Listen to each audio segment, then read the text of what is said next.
Break के बाद आपका एक बार फिर से स्वागत है। यूपी बुलेटिन में शुरुआत करेंगे कौशाम्बी से, जहां राजकीय हाई स्कूल के निर्माण में भ्रष्टाचार का मामला सामने आया है। और साथ ही बात होगी मिर्जापुर की, जहां अरौरा से शक्तिशगढ़ मार्ग क्षतिग्रस्त होने से आवागमन बाधित हो गया। ऐसी तमाम खबरों पर करेंगे विस्तार से चर्चा। कौशाम्बी जिले में राजकीय हाई स्कूल के निर्माण में भ्रष्टाचार का मामला सामने आया। भवन के निर्माण को महज 3 वर्ष बीते हैं और विद्यालय का भवन जर्जर हो गया है। दीवारों में दरारें पड़ गई हैं और जगह जगह से प्लास्टर उखड़ने लगे हैं। यही नहीं, कमरों में छत से पानी टपकने लगा है। जबकि ये विद्यालय साल 2021 से शुरू हुआ। मामला राजकीय हाई स्कूल पिंडरा साहबानपुर का है। इस भवन का जिस कार्यदायी संस्था ने निर्माण कराया, उसने इसमें जमकर धांधली की है, जिस कारण 3 साल में ही ये भवन जर्जर हो गया। राजकीय हाई स्कूल के प्रधानाध्यापक रत्ना यादव ने बताया कि इस बारे में विभाग को अवगत कराया गया है। उन्हें जल्द मरम्मत का आश्वासन मिला है। पूरे मामले का डीएम मधुसूदन हुल्गी ने संज्ञान लिया।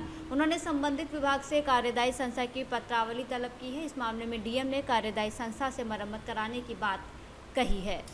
जर्जर दिख रही है बिल्डिंग में। अब देखिए प्लास्टर उखड़ रहा है, तो इसमें भी अभी मरम्मत की आवश्यकता है। तो जब तेज बारिश होती है तो छत से पानी भी गिरता है। तो आपने विभाग को अवगत कराया कि हाँ, एक एप्लीकेशन दी है। हम लोगों से मांगा भी गया था सुझाव कि आपके यहाँ क्या क्या समस्या हैं, तो उसमें हमने लिख के दिया है कि छत के मरम्मत की आवश्यकता है।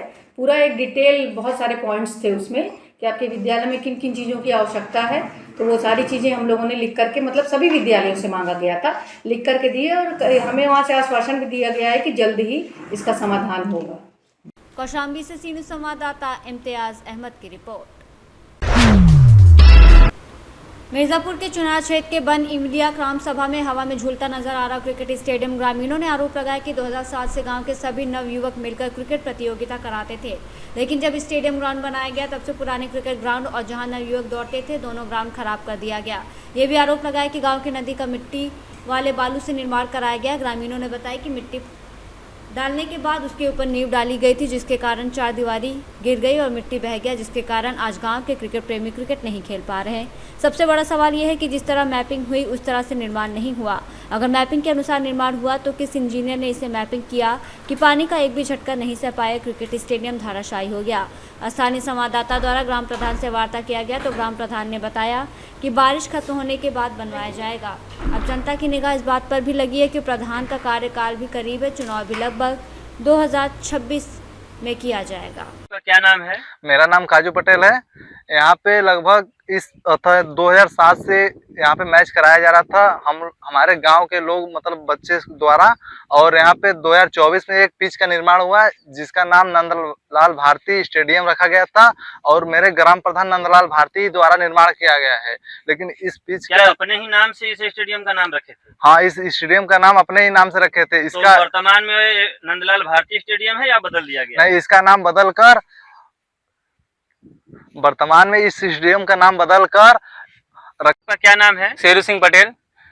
मैं बलमिलिया निवासी बरही का हूँ। इस पिच मतलब सन 2007 से यहाँ पे मतलब गांव के बच्चे सब मिलकर मैच करा रहे थे। इस पिच का नाम मतलब सन 2024 में नंदलाल भारती है स्टेडियम ने किया। जब इस गांव के मतलब बच्चे सब मिलकर विरोध किए तो इस स्टेडियम का नाम चेंज कर दिया गया। यहाँ पे मतलब स्टेडियम बना है लेकिन यहाँ पे खेलने योग्य नहीं है। क्या समस्या है? यहाँ भी इसी नदी का बालू मतलब मिला के पूरा ठहर मतलब गिर गया। बरसात, पहला ही बरसात के होने के कारण यहाँ पे पूरा मट्टी और नींव जो है पड़ा था, वो लिंटर उंटर जो दिया गया था वो सब गिर गया। अगर गांव के बच्चे खेलना चाहे तो इस समय कहाँ खेल सकते हैं? यहाँ मतलब इसके बगल में खेलने का ये मतलब है जगह, लेकिन वहाँ भी मतलब पूरा खनिया उनिया पूरा अतुआ हो गया है, वहाँ पे खेलने योग्य नहीं है। तो क्या स्टेडियम भी खेलने योग्य नहीं, इसमें स्टेडियम भी खेलने योग्य नहीं है। मिर्जापुर से सीनू संवाददाता आनंद सिंह की रिपोर्ट। मिर्जापुर के चुनाव क्षेत्र के बन इमलिया गांव में जरगो नदी पर पुल का निर्माण लगभग 14 माह पहले हुआ तैयार। ये पुल अरौरा और शक्तिशगढ़ रोड पर निर्मित है, लेकिन अब उस पुल पर जाने के लिए सड़क क्षतिग्रस्त है। अगर भारी वाहन लेकर जाना चाहते हैं तो सावधान हो जाए, क्योंकि सड़क बहुत ही जर्जर हालत में है। जबकि पुल की लंबाई 303.90 मीटर है। पुल को तैयार करने में कुल लागत 2237.91 लाख का है। पुल का मार्ग 652 मीटर है, लेकिन पुल के दोनों तरफ का सड़क जर्जर हालत में है, जिस पर कभी भी बड़ा हादसा हो सकता है। और अभी तक किसी भी हाल में छोटी गाड़ी जा रही है, लेकिन काफ़ी जोखिम भरा सफ़र साबित हो सकता है। तो क्या नाम है? शेरू सिंह। मैं इसी गांव का निवासी हूं। ये सड़क का निर्माण कब हुआ है? वो लगभग वही 12-13 महीने हो गया।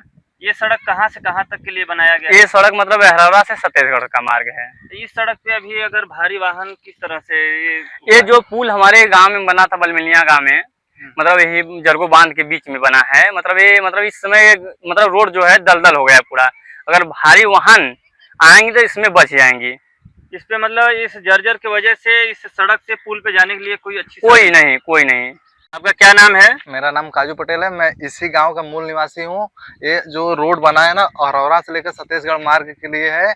इसमें जो है रोड एक जरगो बांध के बीच में पुल बना है। पुल के बगल जो रास्ता बना है बहुत घटिया तरीके से बना है कि जो बैठ चुका है पूरा। और यहाँ पे भारी वाहन लाने में और गांव के लोग को आने जाने में भी दिक्कत होती है वाहनों से। और जो ये पुल है, इससे बहुत बड़ा हादसा हो सकता है। और ये पुल कब बना है? ये पुल लगभग 14 महीने पहले बन चुका था। 14 महीने से स्टार्ट हो चुकी है। लगभग ये आने जाने में बहुत ज्यादा लोगों को दिक्कत हो रही है। क्या इस पे से भारी वाहन अभी वर्तमान में आना जाना शुरू है? नहीं, इसमें मतलब भारी का छोटा वाहन भी लाने जाने में दिक्कत होती है। मिर्जापुर से सी न्यूज़ संवाददाता आनंद सिंह की रिपोर्ट। प्रयागराज में देश की आज़ादी में अपना सर्वोच्च बलिदान देने वाले स्वतंत्रता सेनानी हजारी प्रसाद पांडे की शहादत दिवस पर शहीद वॉल पर एक विशेष कार्यक्रम आयोजित हुआ। इस अवसर पर इलाहाबाद हाईकोर्ट के न्यायमूर्ति गौतम चौधरी ने कहा कि प्रयागराज के शहीदों के बिना आज़ादी की गाथा पूरी नहीं होती। मुख्य अतिथि न्यायमूर्ति गौतम चौधरी ने अपने उद्बोधन में कहा कि 2 दशक से अधिक समय तक स्वतंत्रता सेनानियों ने संघर्ष और बलिदान के बाद देश को आज़ादी दिलाई। वहीं जीएसटी के डिप्यूटी कमिश्नर रजनीकांत मिश्रा ने कहा कि ये शहीद वॉल उस स्थान पर बनी है जहाँ कभी भारतीयों के प्रवेश पर प्रतिबंध था, लेकिन आज वहीं पर शहीदों की स्मृति को अमर किया गया है। शहीद वॉल के संस्थापक वीरेंद्र पाठक ने सभी अतिथियों का स्वागत किया और बताया कि शहीदों की याद को संजोना हमारा कर्तव्य है। कार्यक्रम का संचालन डॉक्टर प्रभाकर त्रिपाठी ने किया। इस अवसर पर एसके शर्मा, सीएल सिंह, देवेंद्र मिश्र, रघुनाथ द्विवेदी, उत्तम बनर्जी आदि शामिल रहे। प्रयागराज से सी न्यूज़ संवाददाता जबीर की रिपोर्ट।